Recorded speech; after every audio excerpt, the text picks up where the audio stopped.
जेव्हा तुम्ही इतरांचे रील्स आणि स्टेटस बघता तेव्हा तुम्ही तुमच्या पालकत्वाला कमी लेखत असता का? सोशल मीडियावरची परफेक्ट पॅरेंटिंग बघून तुम्हालाही गिल्ट वाटतो का? आपल्या मुलांना आपल्याकडून सतत तुलनाच ऐकायला मिळत असते. तू बघ कसा आहे, तू तसा का नाहीस? आणि त्याच्यामुळे मुलांमधील आत्मविश्वास हा हळूहळू कमी होत असतो. त्यामुळे आपल्या मुलांची तुलना दुसऱ्यांसोबत करू नका. जन्माला आलेला प्रत्येक मूल हे काही ना काहीतरी चांगलं गुण घेऊन आलेलं असतं, फक्त ते आपल्याला ओळखायची गरज असते. मुलांचे छोटे छोटे विन्स सेलिब्रेट करा, इतरांसोबत शेअर करा.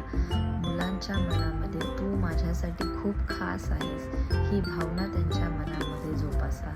आणि सगळ्यात महत्त्वाचं म्हणजे सोशल मीडियावरील रील्समुळे स्वतःच्या मुलांना दुसऱ्यांच्या मुलासोबत कंपेअर करू नका, कारण की तुमचं मूल ही तुमची स्टोरी आहे.